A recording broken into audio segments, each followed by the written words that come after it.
almost a year after the Second World War had ended, Stalin's intelligence services embarked on a massive and secret investigation.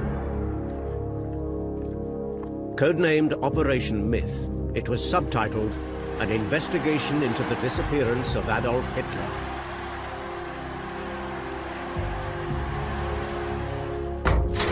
The secrets of Operation Myth have been locked away in the Moscow State Archive for 50 years, until now. We only discovered these files about 2 years ago. Before that, they were so sensitive that their very existence wasn't even recorded here. Operation Myth was sparked by Soviet fears that Hitler might have escaped from Berlin. It began with repeated and brutal interrogations of captured survivors from the Berlin bunker and culminated in a forensic whodunit that led to the discovery of Hitler's skull.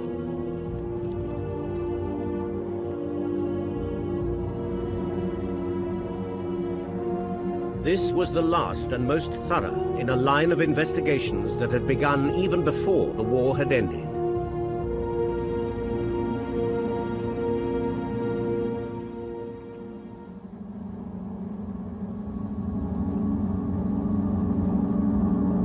In 1938, Hitler had said, "Give me 10 years, and you'll not recognize Germany again." His timing was only slightly out. This was Berlin in May 1945, torn apart by weeks of bombardment from Allied aircraft and Soviet artillery.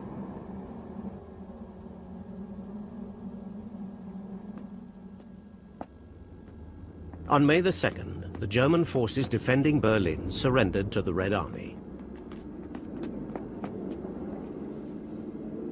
Удивительный день, потому что It was an amazing day, because the thunder had suddenly stopped, the endless thunder of fighting and artillery.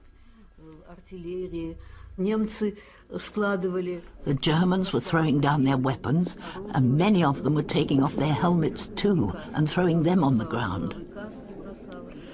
Then they were lined up into columns. It seemed like the entire Berlin army was there. Очень большое войско.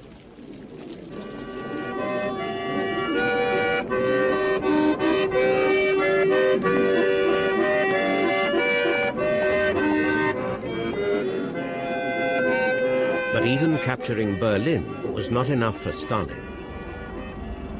He wanted Hitler, dead or alive, and every Soviet brigade wanted to find the Führer and present him to Stalin.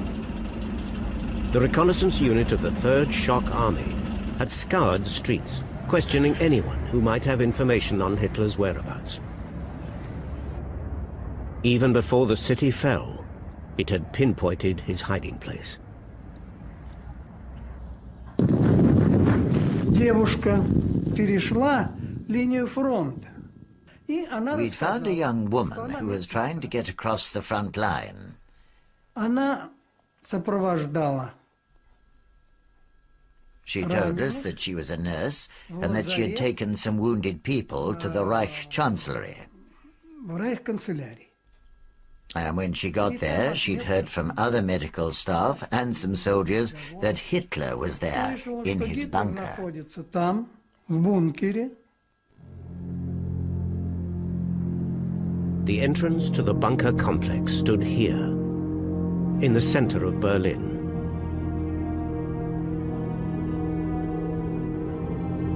Hitler's quarters were 50 feet below ground, surrounded by a warren of small rooms and narrow corridors that ran under the Potsdamer Platz into the bowels of the Chancellery. These are the last pictures of the bunker, taken just before it was sealed by the East Germans in 1988.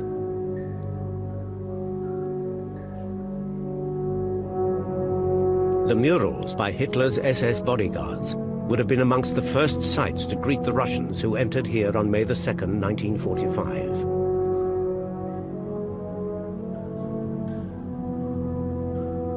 By that time, Soviet intelligence had learnt that several of Hitler's closest advisors, including Nazi Party Secretary Martin Bormann and Propaganda Minister Joseph Goebbels, had been living in the bunker during the last days of the battle. Hitler himself had taken up residence here on January the 17th.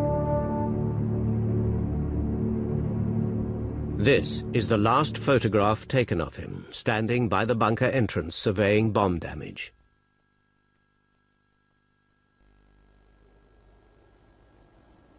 When, on May the 2nd, the first Soviet troops reached the Reich Chancellery, they found Hitler's world in ruin.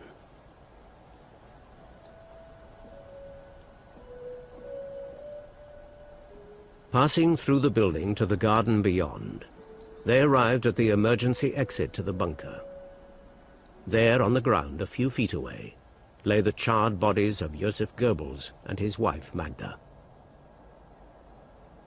Their 6 children were later found dead in their beds inside the bunker. They had been poisoned.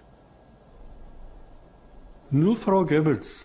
It was just Frau Goebbels. She was the only one who didn't want to let the children go.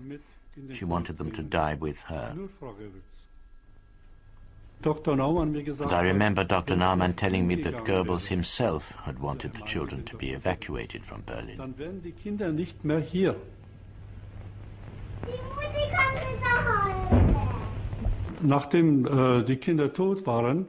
After the children were dead, Frau Goebbels came downstairs crying. She sat at the table in the room next to mine and started playing a game of cards, a game of patience.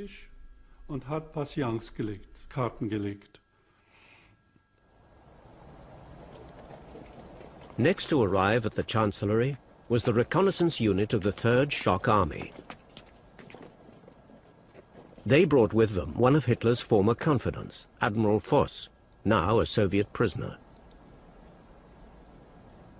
Прежде всего, мы обратили внимание, the first thing we saw there was a large, dried-up fountain made of concrete.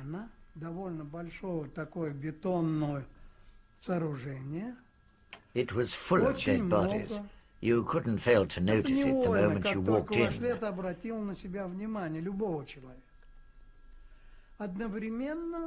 Voss went over to look in it and called out, "Wait a minute, this is what you're looking for.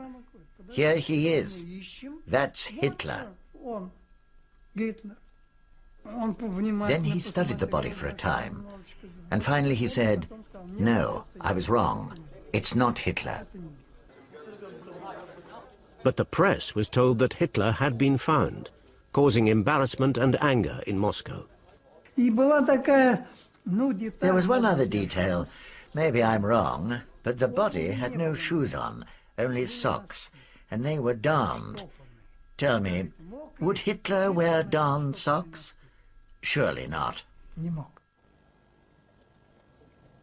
The following day, the Smersh counterintelligence unit joined the hunt for Hitler in the Chancellery. Like those before them, they made their way to the bunker exit. Один из этих бойцов обратил внимание, это совсем рядом. One of the soldiers noticed that about 3 meters from the bunker doorway, some earth had been disturbed. So they started digging and found 2 badly charred bodies. But they decided it wasn't Hitler, so they simply buried them again.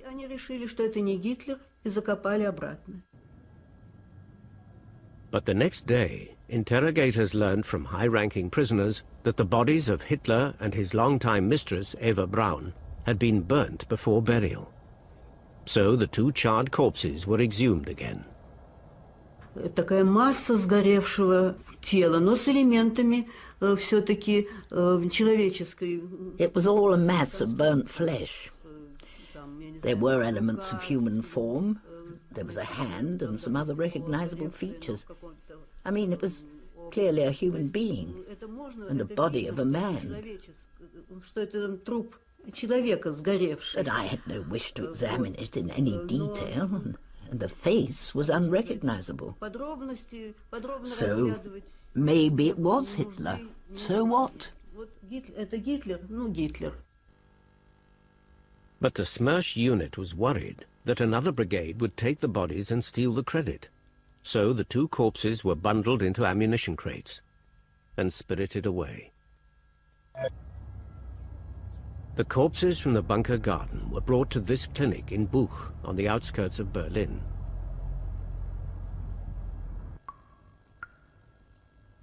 Once an asylum for the insane, but by then a pathology lab, it was here that the autopsies were done on the bodies believed to be Hitler and Braun on May the 8th, VE Day, by a team of 5 forensic scientists of the Red Army. The male, they concluded, had died from cyanide poisoning. There was no mention of a bullet wound. So why the inconsistencies? Professor Norman Stone is the only historian to have studied the files of Operation Myth, which include the autopsy. In the first place, it's a bit sloppy. They're in a hurry. It's VE night.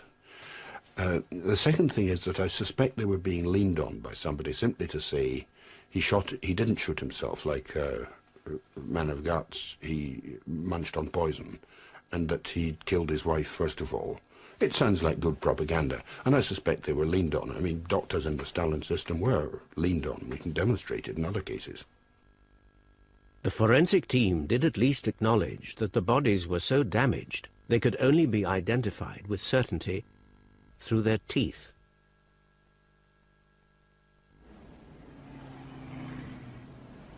Smersh officers now scoured Berlin for Hitler's dentists. It was no easy task in a city in chaos, from which half the population was trying to escape. But they did find Käthe Heusemann, a dental assistant who had worked on the bridges for Hitler's teeth. She was ordered to make a drawing of his dental works from memory. Her sketch almost exactly matched the teeth from the charred body in the bunker garden. Smersh was convinced and planned a major presentation to Stalin.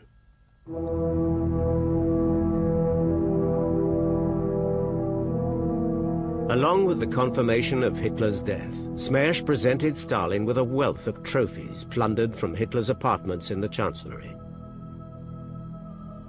A tapestry that has been locked away for 50 years of Hitler standing before a Nazi Europe.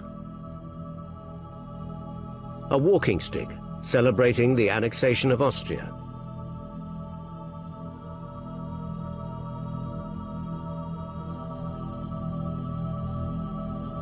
And even a sketchbook of Hitler's simple drawings, dating from 1910 to 1921. This, too, has never been put on public display.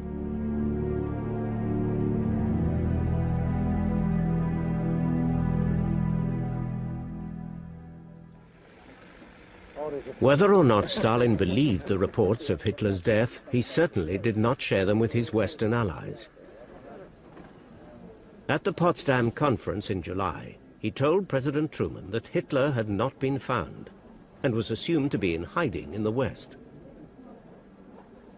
For many years, it has been claimed that Stalin was orchestrating a deliberate disinformation campaign. I suspect myself that the reason is much more simple, that they knew that the autopsy they'd made was not altogether right, and that if they had to deliver this bag of bones to the Allies, then there would be a certain amount of discredit to the Soviet Union out of it. I think that's much more likely. After Potsdam, it was the Allies' turn to be embarrassed. Hitler was seen everywhere, from a farm in Denmark to the Pampas in Argentina. The chief of British counterintelligence in Germany, Dick White, resolved to scotch the rumors. He had actually been told by the Russians in Berlin about Hitler's death. So he was astonished when, sometime later, they went into reverse and even accused the British, how seriously I don't know, but actually accused the British of keeping Hitler alive in the British zone for future use against them. And this was an astonishing volte-face, and Dick White told me that he had decided to settle the matter, that one couldn't go on like this. He told me this in September, 4 months after it had all been apparently clear. And he said he was going to have an inquiry, and he asked if I would undertake it. Major Trevor Roper travelled through the wreckage of Germany searching for people who'd escaped the bunker. Some he traced back to their homes. Others he found in prisoner of war camps. Within 8 weeks, he'd completed his mission. His report chronicled the last 10 days in the Berlin bunker, and he had no doubts what had happened to Hitler. I reported that he was dead, that his body had been partially at least burned, that it had been buried probably in a shell hole in the garden of the Chancery, and it, as far as I knew, had not been, at that time, had not been dug up. But it had been buried, he was dead, and there was no question of his having escaped.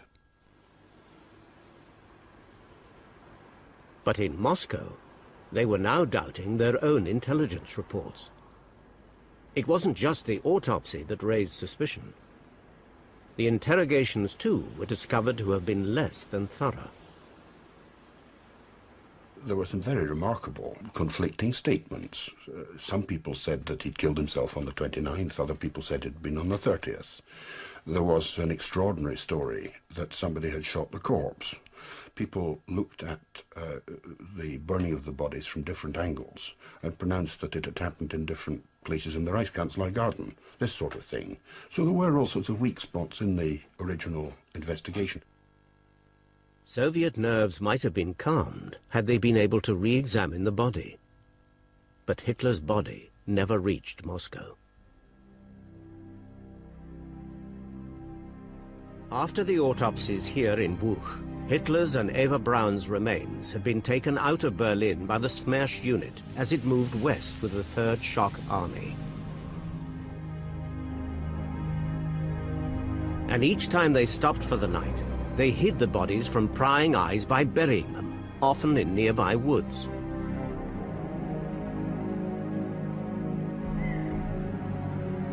At one point, the corpses were unearthed from their temporary graves by other Soviet soldiers digging for buried treasure.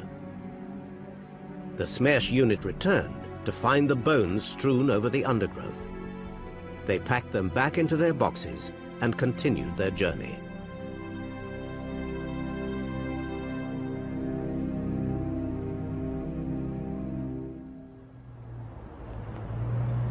The bodies were finally laid to rest here in Klausener Street in Magdeburg, behind the house at number 36, where Smersh had its East German headquarters. For 25 years, Hitler and Eva Braun lay buried under this puddle in a yard that now belongs to a firm dealing in waste disposal.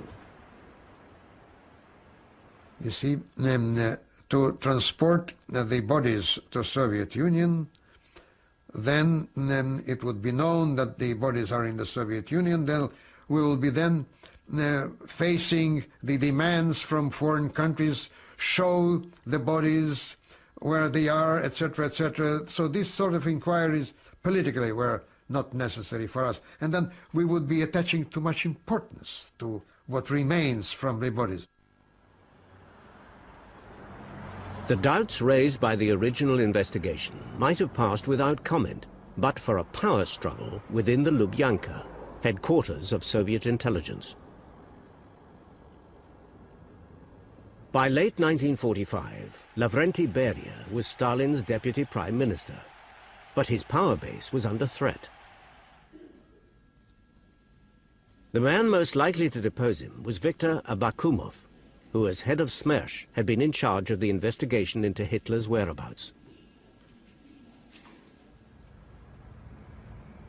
It's all a question of competing toads in that security system.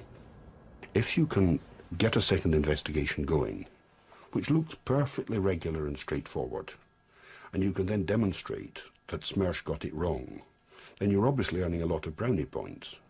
Now, if on top of that you're given the huge bonus that Hitler did actually escape from the bunker, then you can turn around to Stalin and say, look, Abakumov has got it completely and totally wrong. In February 1946, Beria ordered a new investigation into Hitler's fate. Operation Myth was underway. Its opening shot was an order for the bodies in Magdeburg to be exhumed and re-examined. But nothing happened. A handwritten letter from a frustrated Soviet official in Berlin testifies that the bodies were not forthcoming, despite a request to Comrade Abakumov. I think it's simply that Abakumov had things to hide. And then, if this body does turn up and the autopsy does turn out to have been wrong, then it doesn't look good for Abakumov, or for the whole Smersh organization.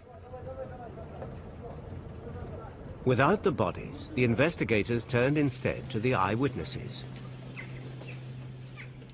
Survivors from the bunker, now held in Soviet prisoner of war camps, were rounded up and brought here to Butyrska prison in Moscow.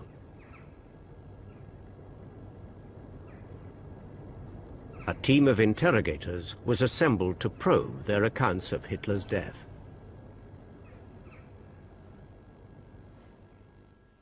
Rochus Misch had run the switchboard in the bunker.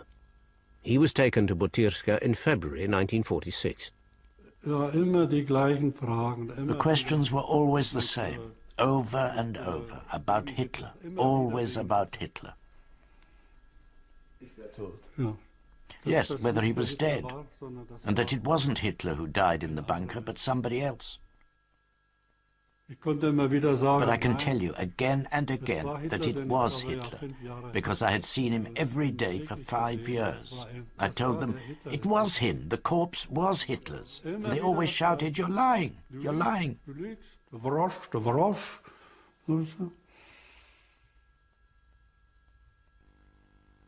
Misch was one of the 4 key witnesses brought to Butyrska. The others were Hitler's adjutant, Otto Günscher, his valet, Heinz Linger, and his personal pilot, Hans Bauer. These were 4 of the men closest to Hitler in the days before he died. Over the winter weeks of early 1946, they were kept in cells whose temperature fell to 20 degrees below freezing. Fed a starvation diet, they were always interrogated at night. And when not being interrogated, they were being tortured.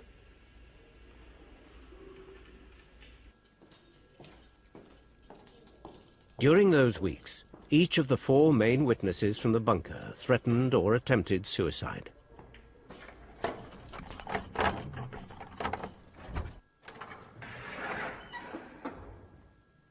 Es war sehr kalt drin.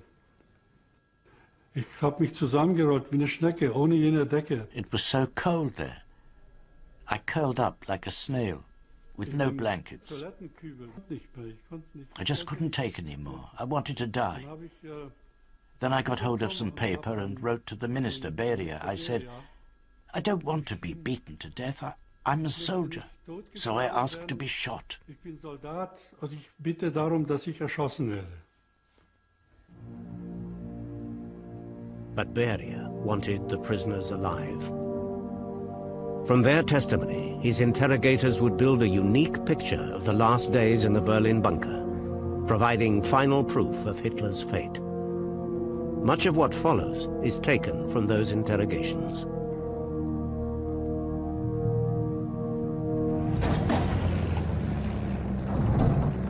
The Red Army had taken 2 years to advance the 1,200 miles from Stalingrad to the heart of Hitler's Reich.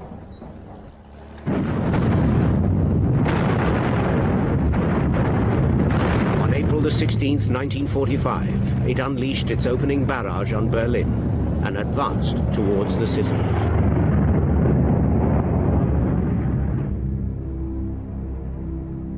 Yet in the fantasy world of the bunker, Hitler still dreamt of victory and spent hours poring over plans and models for the future Reich.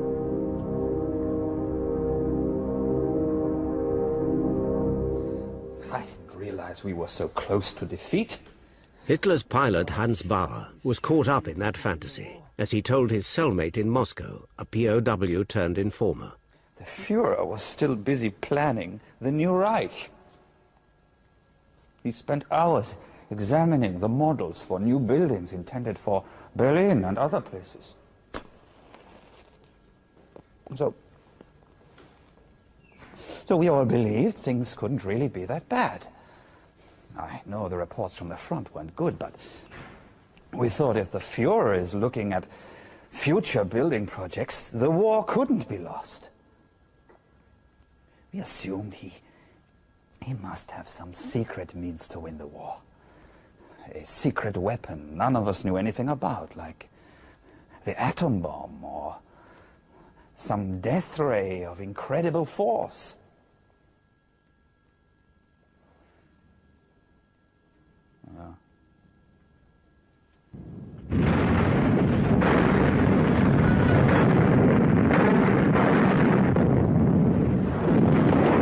On the 22nd of April, the first Soviet troops broke through to the suburbs of Berlin, while behind them, heavy artillery pounded the city center.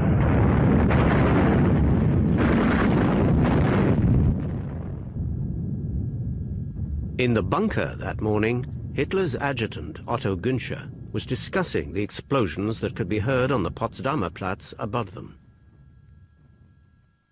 We were trying to calculate how far away the Soviet troops were. Hitler was there in the room. I knew there were large caliber artillery shells. I thought they were being fired from 15 miles away about. Just after that, a military position meeting was convened. General Krebs was very pessimistic. Hitler wanted several armies, including Steiner's army group and 9th Army, to counterattack in the northwest. Krebs made it clear that such a move must fail. Hitler still ordered the counterattack and berated his generals for defeatism. But then, abruptly, he left the room. That was when, for the first time, Hitler acknowledged the military situation was hopeless. He said he would stay in Berlin, even if it meant he'd end up putting a bullet through his own head. Now, he had said that before, but this was the first time that I believed him. By now, Hitler's health was failing fast. He probably had Parkinson's disease. He also suffered from severe stomach cramps, insomnia, and fading eyesight. In the last year of his life, he was prescribed 92 different medicines. Many did more harm than good. Pervitin, an addictive amphetamine. Charcoal tablets containing strychnine. Eye drops with cocaine solution. What was Hitler's health like by that time? Describe his appearance to me. Heinz Linger knew Hitler as well as any. He was his valet. Some time before, Hitler had developed a marked stoop. To keep up his strength, his doctor, Professor Morel, had prescribed injections of glucose and hormones of some kind. Hitler took these every other day. His right hand trembled a lot by then. That had started sometime early in 1944. Also, his right eye was badly inflamed. Had to be treated with cocaine drops. I often had to pour those drops into his eye myself. In the last days of the war, Ernst Schenk was working in the Reichschancellery Hospital. One night, late in April, he was summoned to the bunker for a meeting with Hitler.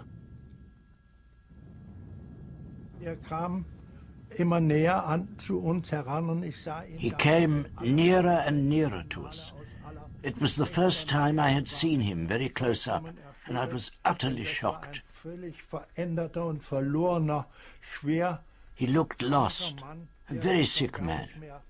He hardly seemed human at all. I felt very sorry for him at that moment, but I knew he was a totally lost soul. Later, I always said he looked like a living corpse, a dead soul.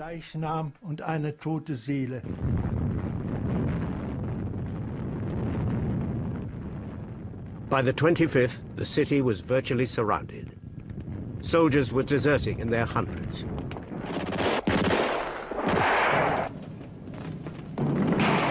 Hitler ordered all deserters shot and now accused the entire German nation of being unworthy of him.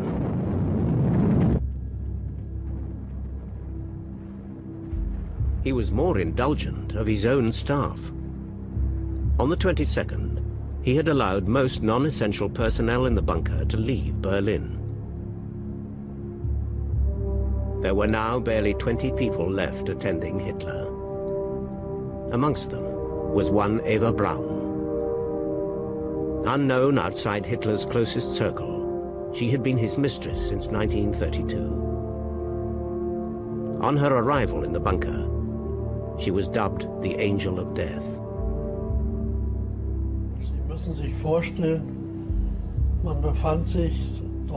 You have to imagine yourself being down in those narrow bunker corridors when suddenly a beautiful, attractive woman appears.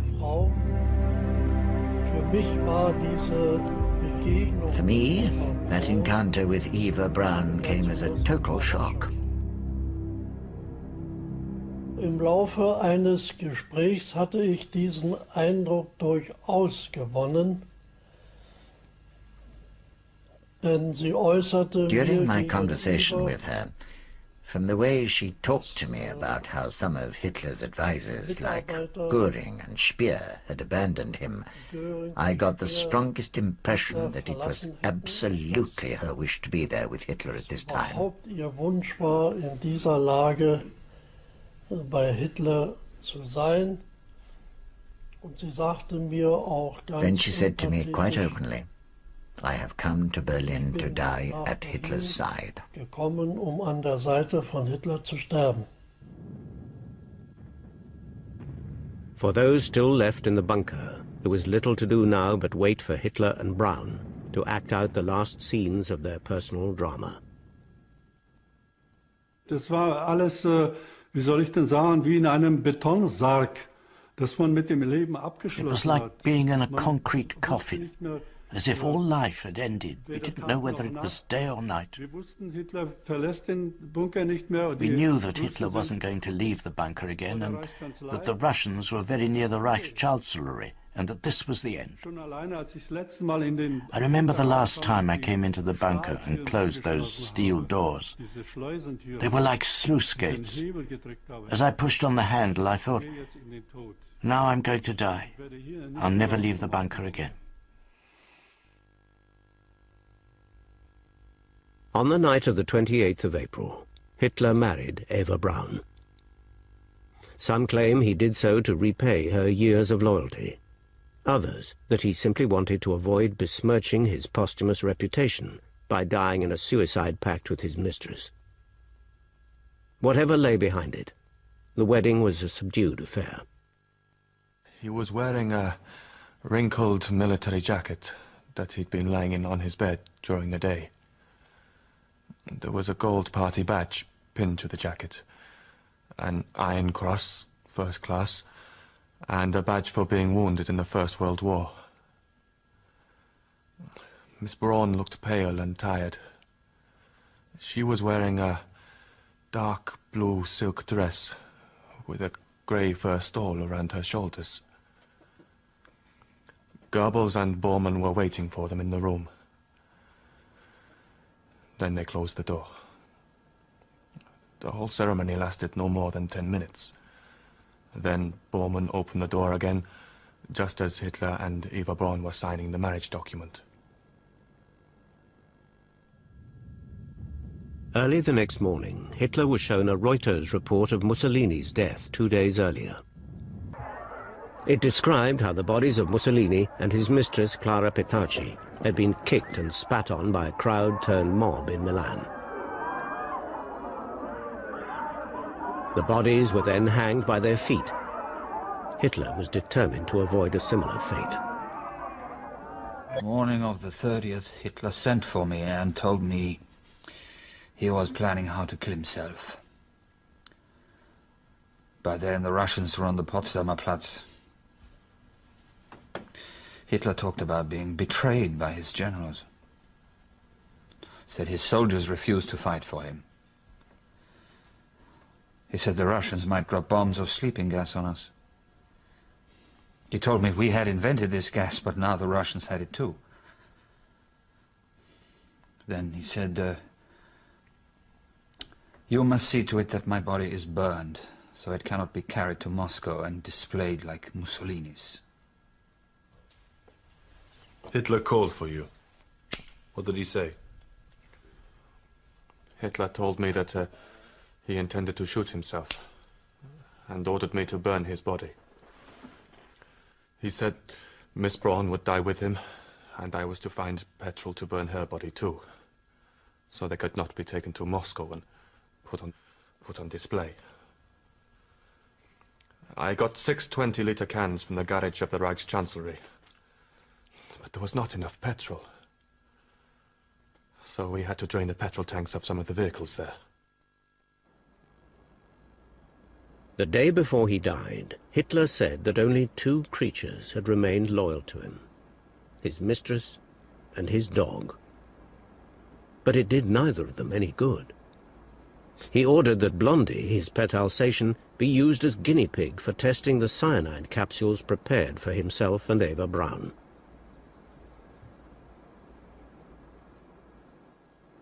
Der Hundebetreuer, Herr Tonner, hat Blondie The dog handler, Herr Tonner, brought Blondie to the toilet opposite my room, and Dr. Stumpfegger came to put her down.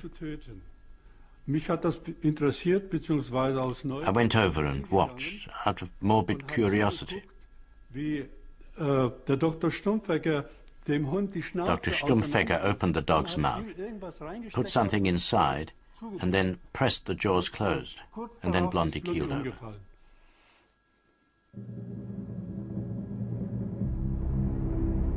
At about 3:30 on the afternoon of April the 30th, Hitler and Eva Braun entered his sitting room. Each carried a small box of cyanide capsules. He had 2 guns, she had 1, a Walter 635. No one saw what happened next, but those who surveyed the scene moments later agree on how they died. Eva Braun had bitten on her cyanide capsule and died almost instantly, kicking over a vase of flowers in her death throes. Hitler had put a cyanide capsule between his teeth, and at precisely the moment that he bit into it, he'd shot himself. First you tell us you heard the shot, and then you tell us you didn't hear the shot, but somehow you smelt the gunpowder. How is that possible? Well, I wasn't next door. I was in the passage 2 rooms away. Maybe the smoke came through the air conditioning. So all along you've been lying! Rigorous as ever, the interrogators cross-examined the prisoners time and time again, searching for discrepancies in their accounts of how Hitler died. Describe what you saw when you went into his room. Hitler was sitting on the left side of the sofa. He was dead. Both his guns were lying on the floor. There were bloodstains on the walls and the sofa and on the carpet. His wife was sitting next to him. Her legs were drawn up under her.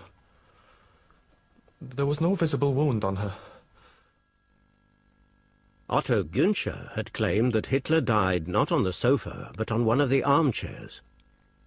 But he'd entered the room an hour after the suicides. By that time, the bodies had been taken away. I just assumed Hitler must have been sitting in the armchair, and his wife had been sitting on the sofa. And not far from the table in the bloodstain was Hitler's gun on the floor. And the blood on the sofa was clearly visible. I'm telling you what I saw. Why would I lie? I'm only telling you what I remember, what I am sure of.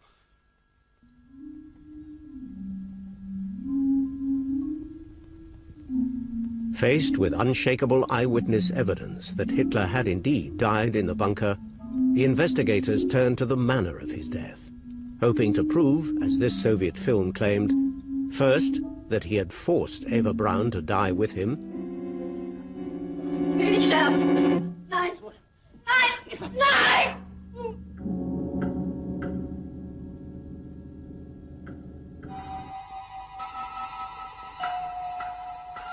And then, that he had been too cowardly to die like an officer by shooting himself.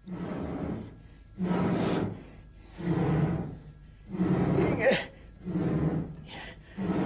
Inge!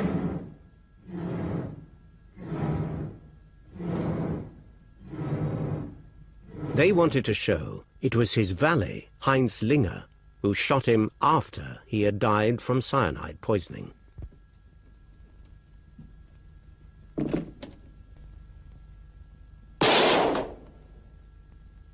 When I went into the room, Hitler was already dead. There was a bloodstain on his right temple. It was clearly visible. That must have been where the bullet went in. You're lying! All of the testimony shows he was shot through the mouth. He couldn't have done that at the same time as taking poison. I did not shoot him. I told you what I saw. There was a mark, a bloodstain. It was there.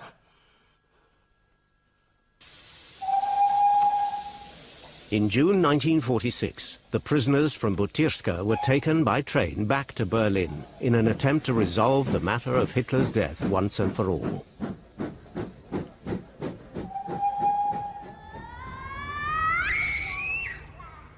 They were brought here.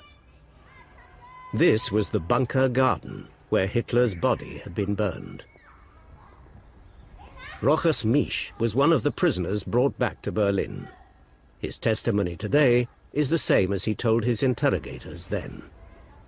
It was Hitler who died down there in the bunker. It was no one else. And it was here, at the exit from the bunker. The exit was here, and there was a bomb crater beside it. The bodies of Hitler and Eva Braun were placed here. They were wrapped in blankets, and petrol was poured over them. That happened right here, on this very spot. That's how Hitler was burned. About an hour later, the charred remains of Hitler and Braun were buried at the spot where they had been burned.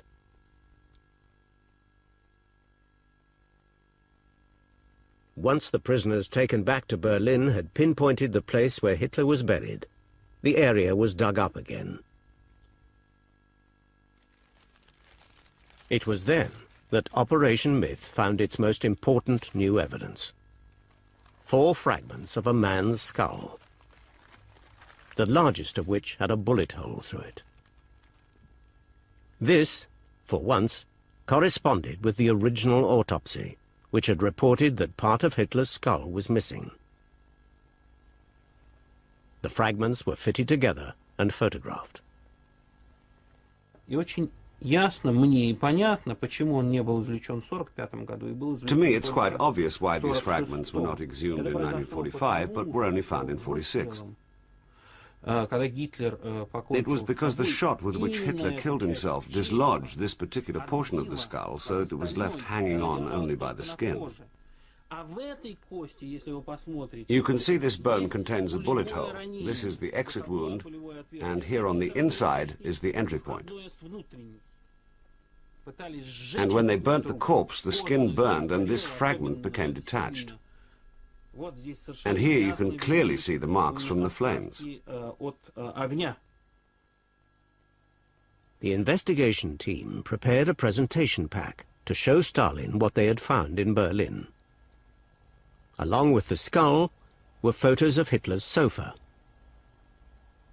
and of the blood traces found in its lining. But Stalin was never shown the findings of Operation Myth. With Hitler certainly dead, Beria never had cause to use the report against Abakumov. In fact, both men outlived Stalin, but only just. Beria was shot by firing squad on Khrushchev's order in 1953. Abakumov was executed 15 months later. Linger, Günscher, Bauer and Misch were each sentenced to 25 years imprisonment for unspecified war crimes. They all returned home in the mid-1950s.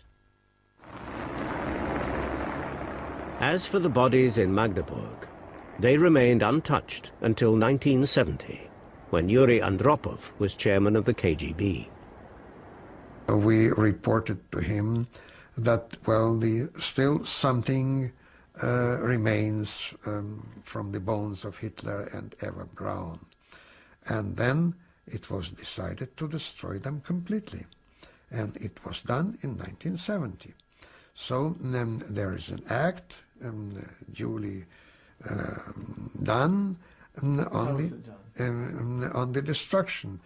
I assure you they were destroyed, that there is nothing remains from... Were they blown up or burnt? They was burnt, yes. Why? Well, you see, I was not burning that themselves, so I am unable to describe you how they were burning them. But I assure you it was done faithfully, because some of my colleagues were doing that. The day before he died, Hitler predicted to Nazi youth leader Arthur Axmann that Germany would be divided, but that eventually its people would reunite and rise again. He was right. Berlin is once more the capital of a unified Germany. But in this new Germany, the Reichstag, the democratic parliament that Hitler shut down, is the national parliament again. While the bunker, along with the ambitions of those who lived and died in it, has been reduced to rubble. And where Hitler burned, children now play.